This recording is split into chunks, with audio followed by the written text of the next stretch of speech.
2025년도에 비트코인 가격이 2배, 3배가 되면 당장 중국 정부가 콘에 몰릴 거라고 보고 있어요. 왜냐면 원래 중국 정부는 4년에 한 번씩 비트코인 붐마다 비트코인 붐을 꺼트리는 데 앞장섰거든요. 2023년도에 12월 달에 비트코인이 치솟았어요. 그때 중국의 인민은행장이 중국 기업 탄센트라든가 알리바바 이런 데는 비트코인 건들지 마 이렇게 구두로 명령을 해갖고 일주일 만에 한 50% 날렸죠, 가치를. 그리고 2017년도에는 중국인들이 비트코인 너무 좋아하는데 거래소를 금지해버렸어요. 2021년도에는 채굴을 금지했어요. 그럼 2025년도에는 뭘 금지할까? 아마도 난리가 나면 중국인들도 엄청 비트코인 할 거예요. 그래서 아마도 금지할 게 이제는 소유 금지밖에 없어요. 비트코인을 소유하는 것은 금지다. 근데 이게 모순인 게 비트코인 소유를 금지하려면 중국이 그동안 거래소를 금지하지 말았어야 돼요. 그래서 우리나라도 마찬가지지만 거래소 데이터베이스가 있어야 누가 얼마만큼의 비트코인 갖고 있는지 알잖아요. 근데 2017년도에 이미 위안화 거래소를 추방했기 때문에 중국 정부가 알려면 한두 명을 타겟으로 해가지고는 알 수 있겠지만 전반적인 소유 현황을 알고 있지는 못해요. 그래서 이걸 소유 금지를 하기에는 상당히 어렵지만 그래서 선언적으로 할 수 있겠죠. 분위기를 끄기 위해서. 그런데 그런다 그래서 소유 못하는 것도 아니거든요. 그러면 이거를 자유화해?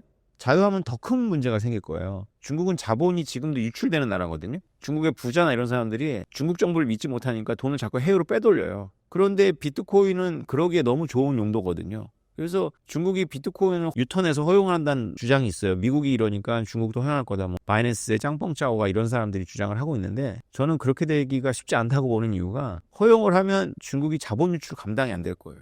근데 어떤 경우든지 간에 그건 속도의 문제가 있는 거지 미국을 중심으로 해가지고 비트코인을 쭉 끌어올리면 중국 정부는 굉장히 난감해질 거예요. 중국이나 러시아나 이런 나라들은 미국의 어떤 그런 횡포를 되게 싫어하는데 특히 어떤 횡포냐면 금융을 차단할 수 있는 횡포가 있거든요. 이걸 미국은 횡포라고 생각하지 않고 전쟁 대신에 선택할 수 있는 평화로운 제재 수단이죠. 이란이나 북한이나 러시아가 이번에 전쟁 일으켜서 금융 제재를 받았죠. 그래서 달러를 구하려고 하잖아요. 전 세계에 있는 사람들이 달러를 구하려고 하는데 러시아나 이란이나 북한하고 거래를 하면 너는 달러를 못 구해 이런 게 바로 미국의 수단이거든요. 그러니까 그럼 내가 러시아 기업들하고 거래하지 말아야지. 내가 이란 기업하고 거래하지 말아야지. 이런 생각을 이제 하게 되니까 중국 입장에서는 머릿속에서 시뮬레이션을 돌려보는 거죠. 우리가 대만을 필요할 때는 점령해야 되는데 대만을 점령하면 당장 미국이 중국하고 달러 거래하는 모든 은행들을 세컨더리 보이콧을 할 거라고 선언할 거란 말이야. 그럼 우리나라 기업이나 국민들이 달러 거래를 못하게